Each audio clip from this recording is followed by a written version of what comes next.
Morning, guys. Coming off a bye week. I thought it was very productive for us. We were able to get a lot of things done. First of all, stay fresh. Had a practice on Sunday, brief, and then we'll go today. But I think our football team is ready to go. Got some things done relative to Nebraska, starting early, obviously, and then also recruited this past week. So positive there. Great challenge and opportunity waiting for us at Nebraska. Tremendous tradition there.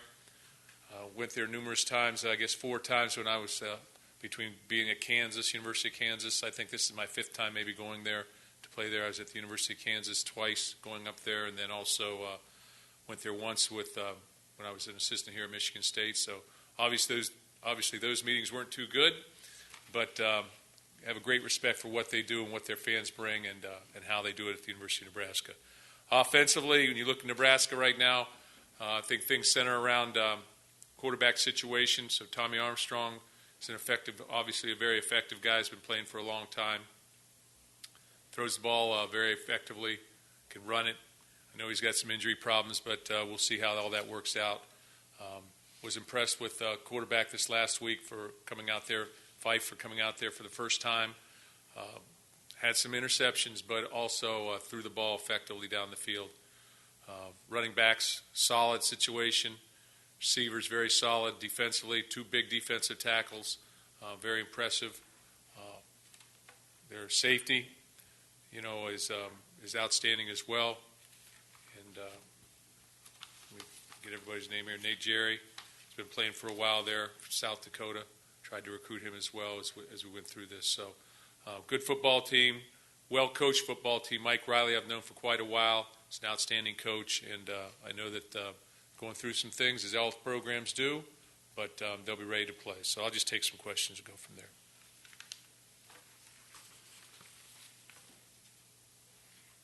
Hondo. Coach, I ask you about Coach Riley, one of the good guys, a guy that if you go up against in recruiting, you don't have to worry about any funny business, cheating, all of those things. I'm curious, when you face guys that you like, guys that you know and respect, is it less fun for you as a coach in those situations? Well, on game day, I'm just about trying to win a football game and doing our business there. And, prior to the game and after the game, it's a different situation, I think. But, as the game is going on, I think you're trying to concentrate on exactly what you have to do to win a football game. So that's sort of a little bit out of context, for me as a coach as we move through it. But when Jim Tressel was standing on the other end of the sidelines or other side of the sidelines, it was no different. You're trying to win and compete.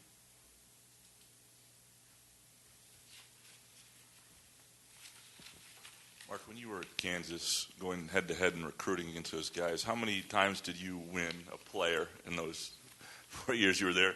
Head-to-head? What's that? Head-to-head? Yeah, head-to-head. No, we weren't going head-to-head too often, I don't think. My wife used to call it the Big Red Machine. Okay, but I can't think of any times when we went head-to-head.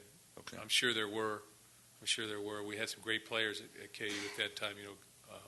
Dana Stubblefield, Gilbert Brown, some really excellent football players.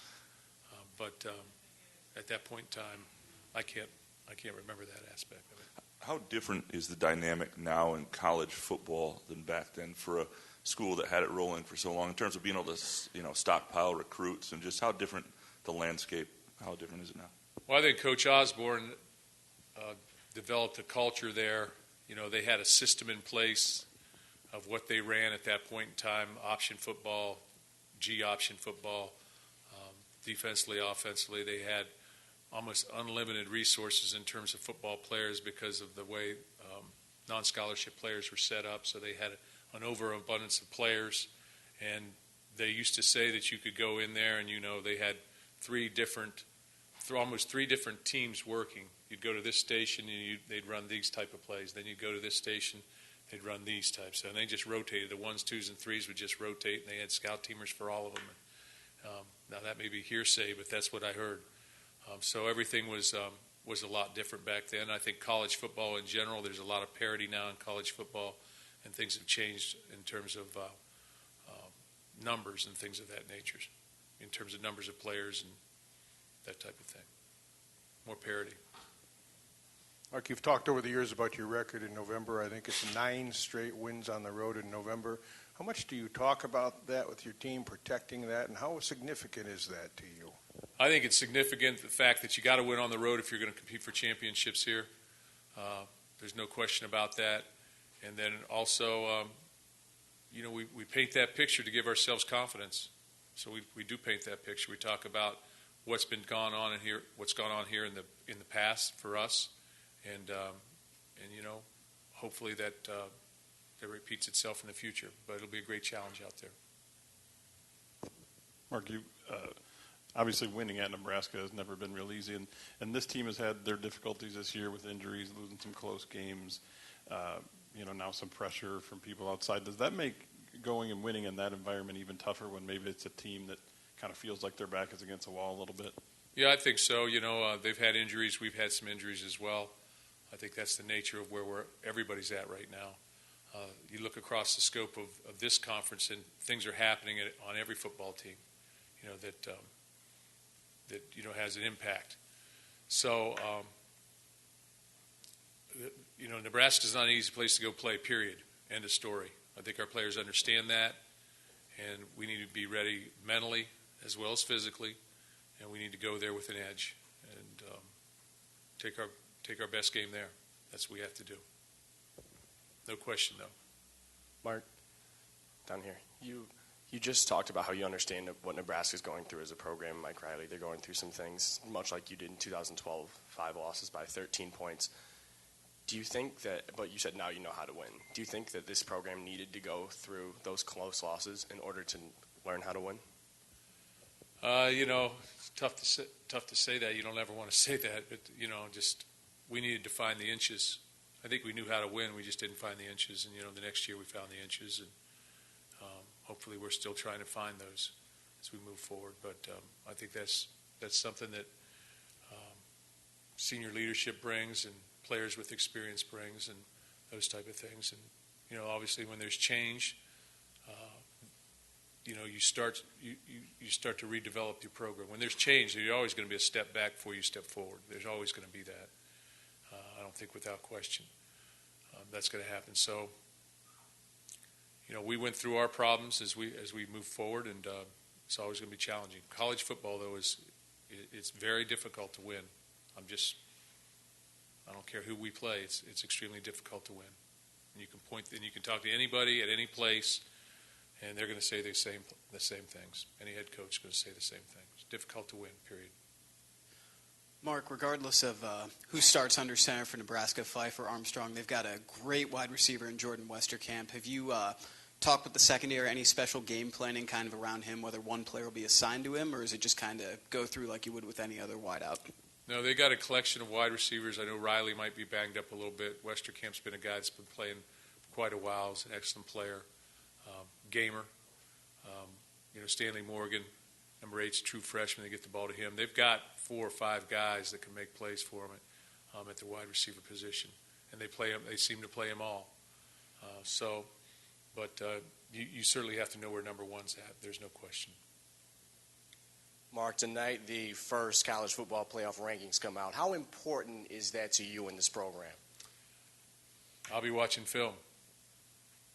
I think that the end game's what's important. What happens 5 weeks, I guess 4.5 weeks or so from now. That's the bottom line. I think there are a lot of big games that are going to impact those playoff or those 4 teams or however people are ranked. That's going to impact those as we move forward. So can't control what happens tonight. Past is behind us. We need to move forward, and I'm sure I'll hear about it tomorrow or late tonight. But it doesn't have that much of an impact on us. Was the bye week as recuperating health-wise as you hoped that it would be? Yeah, I think so. I think we got healthy. A lot of bumps and bruises sort of healed up, or fatigue on some players. Certainly, the guys who were hurt, responded as well. So it's positive. So I think where we needed to be. I think that's what we needed to do.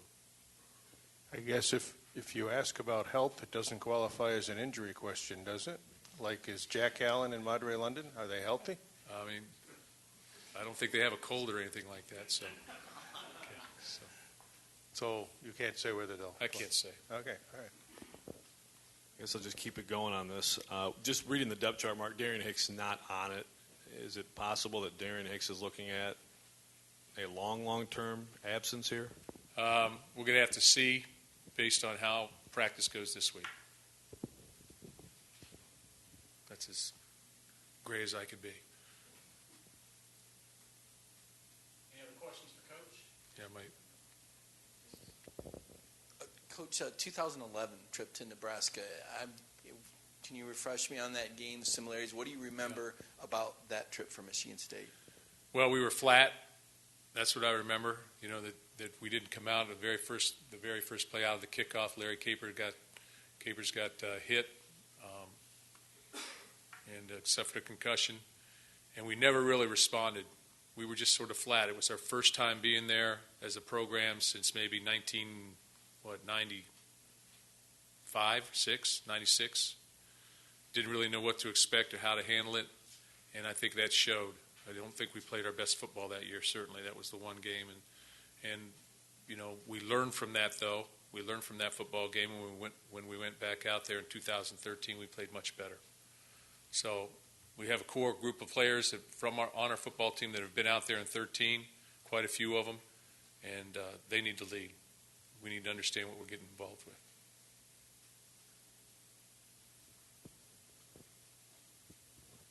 Mark, in talking about the rankings and winning in November, how difficult is it to keep your players focused just on your own task and not look around the rest of the country and scoreboard watch when you're up that high in the rankings? Hopefully that's a sign of maturity. You know, we've been in this situation before. We've had a good football team last year, was on the verge of being in a playoff situation last year. Understand what happened. We went to the Cotton Bowl, and that's great. And it was a very exciting time for us. But the year before, we understand what went on the year before as well. So hopefully our seniors understand that. We talk a lot about it. You better focus on the task at hand. There's no reason to look forward past that. But you also need to understand that we have a great opportunity in front of us. And really, we are in control of those opportunities. Nobody else. We're in control of those opportunities. We have people left on our schedule, beginning with this weekend, that can start to tell a story for Michigan State. So we need to concern ourselves with that aspect. I think our players will be very excited to go out there. I think it's a great place to play. Fan base, environment, you know, everything that's there for us from an opportunity standpoint. So our players will be focused. Mark, if you guys are able to get the offensive line back and everyone back to the positions they were in the preseason, what kind of boost can that be to the offense and the running attack? Well, our offensive line is experienced. When we're all sitting there all together, we're experienced. They've played together for quite a while. So hopefully that pays dividends. It should pay dividends. Mark, what is the value of winning somewhere before, like you did in 2013 there for the first time? And as I recall, that may have been the first game that this group of offensive players were kind of needed by the defense and came through. Yeah, I think that when you go to a place and you haven't won before, you play poorly, then you respond and go back and play well, I think it just gives you a confidence booster that hey, we can win in that environment. You know, and that I think that was one of the last places that we had not won. But we've taken pride in winning in every stadium in this conference away. I think it's more difficult when you go away, and we've taken great pride in that, going there and understanding that there's a crowd that you have to play in front of that's not necessarily yours. And so it's challenging. After 2011, listening to the guys talk about your own players, it was just weird. They were the fans there applauded them, just thanking you when they get off the bus. They just talked about it being it was hard to get jacked up. How do you prepare the guys going into an environment that they've never played in like that and never will, even if they go to the next level? Well, in 2013, they weren't so kind. Okay, so I think sometimes it depends on the score a little bit, but I just think it's a very competitive environment, and it's a college environment, much like we play in out here, and much like across the Big Ten. It's just a great college environment to play in, and a lot of excitement, a lot of, it's loud. It's everything you want in college football. Got time for one or two more. Mark, just wondering what Joel Heath has given you this year. Kind of an underrated guy, but even off the field, I know he's kind of quietly a leader, a mentor for guys too, and it seems like he's playing maybe his best football this year. Yeah, I think he is, and we constantly talk about our seniors having their best year. As a senior, you better have your best year at Michigan State if we're going to be greatly successful. I think he's doing that. I think Donovan Clark's another guy that's doing that. And both those guys are from Cincinnati. Both those guys are quiet individuals.